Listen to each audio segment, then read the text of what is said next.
अस्सलाम वालेकुम dear viewers, मैं हूं मोहम्मद मोइन ज़ुबान एडवोकेट और आप मेरा यूट्यूब चैनल देख रहे हैं। डियर व्यूवर्स, हम इस व्लॉग में डिस्कस करेंगे अगर कोई फरीक विद होल्ड बेस्ट एविडेंस करे तो क्या अदालत इसके ख़िलाफ़ प्रिजम्पशन कर सकती है।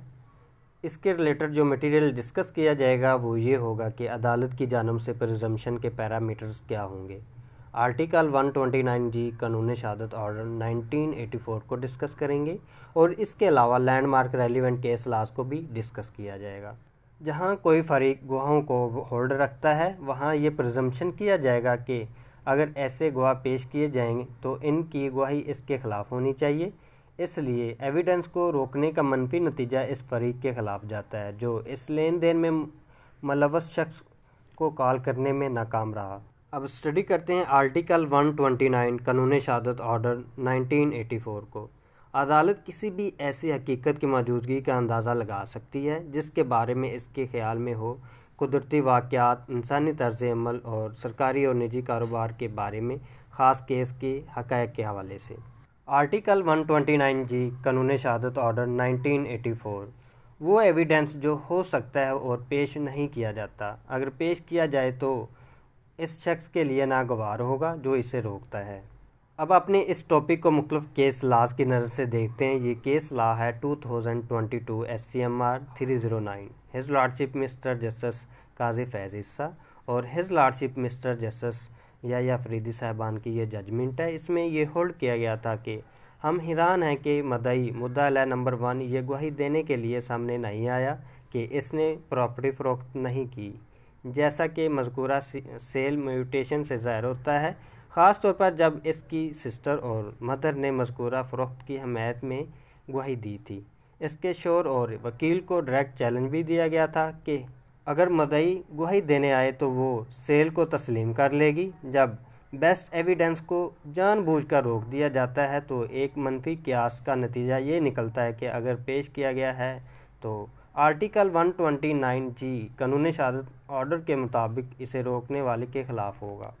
एक और केस ला है 2020 SCMR 276 his lordship mister justice Umar Ata Bandial, his lordship mister justice Faisal Arab और his lordship mister justice Ijazul Ahsan साहबान की ये जजमेंट है। इसमें ये होल्ड किया गया था कि ये बात काबिल तवज्जो है कि मुतलका तहसीलदार जिसने मुबैना तौर पर म्यूटेशन की मंजूरी दी थी, यानी रहमत अली, और म्यूटेशन का एक और गवाह अनवर हुसैन पत्तीदार मुबैना तोहफ़ा की तब्दीली के मटेरियल विटनेसेस थे, ताहम इन्हें किसी माकूल वजह से पेश नहीं किया गया था। लिहाजा आर्टिकल 129 कानून शहादत ऑर्डर के तहत क्यास बेस्ट एविडेंस को रोकने की वजह से भी दरख्वास्त गुजार के ख़िलाफ़ निकाला जा सकता है। एक और केस ला है 2019 SCMR 1095 his lordship mister justice Sheikh Azmat Saeed और his lordship mister justice Ijazul Ahsan साहबान की ये जजमेंट है। इसमें ये होल्ड किया गया था कि हमें मालूम हुआ कि दरख्वास्त गुजार नंबर 1 ने मुआहदे पर सिग्नेचर किए थे, इसके सिग्नेचर पर डिस्प्यूट नहीं। मज़ीद विटनेस बॉक्स से मोहम्मद अकरम की अदम मौजूदगी दरख्वास्त गुजारों के केस के लिए फैटल थी। आर्टिकल 129 कानून शहादत ऑर्डर 1984 के मुताबिक मोहम्मद अकरम के ख़िलाफ़ बेस्ट एविडेंस को रोकने का स्ट्रॉन्ग प्रिजम्पशन था। एक और केस ला है PLD 2022 supreme court 99 his lordship mister justice Munib Akhtar और his lordship mister justice Muhammad Ali Mazhar साहबान की ये जजमेंट है। इसमें ये होल्ड किया गया था कि दूसरी जानब अगर अपीलेंट्स का मौक़िफ़ था कि इसके थंब इम्प्रेशन की किसी फॉरेंसिक लैब से तस्दीक होनी चाहिए थी, तो ये अपीलेंट्स की ज़िम्मेदारी थी कि वो मुनासिब वक़्त पर ट्रायल कोर्ट में दरख्वास्त देते और मुंतकिल करते, जिसमें वो नाकाम रहे। क्या जहां कोई फरीक गवाहों को होल्ड रखता है वहां ये क़ियास किया जाएगा कि अगर ऐसे गवाह पेश किए गए तो इनकी गवाही इसके ख़िलाफ़ होनी चाहिए। इसलिए एविडेंस को रोकने का मनफी नतीजा इस फरीक के ख़िलाफ़ जाता है जो इस लेन देन में मुलव्वस मुतलका शख्स को फ़ोन करने में नाकाम रहा।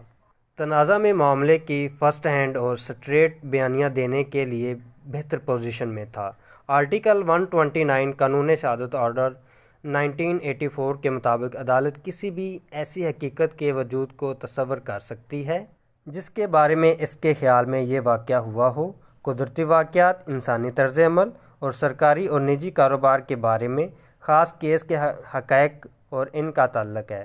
اس آرٹیکل کے ساتھ منسلک مثال جی میں موجود کیس کے حقائق اور حالات سے کافی حد تک مطابقت رکھتی ہے، جس میں عدالت اس بات کا منفی اندازہ یا قیاس کر سکتی ہے جو ثبوت پیش کیے جا سکتے ہیں اگر پیش کیے جائیں تو وہ اس شخص کے لیے ناگوار ہوں گے جو اسے روکتا ہے۔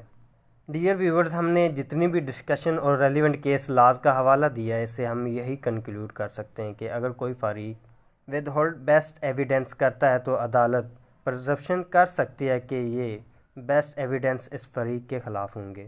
ویڈیو کو اینڈ تک دیکھنے کا بے حد شکریہ۔ اپنا خیال رکھیے گا۔ اللہ حافظ۔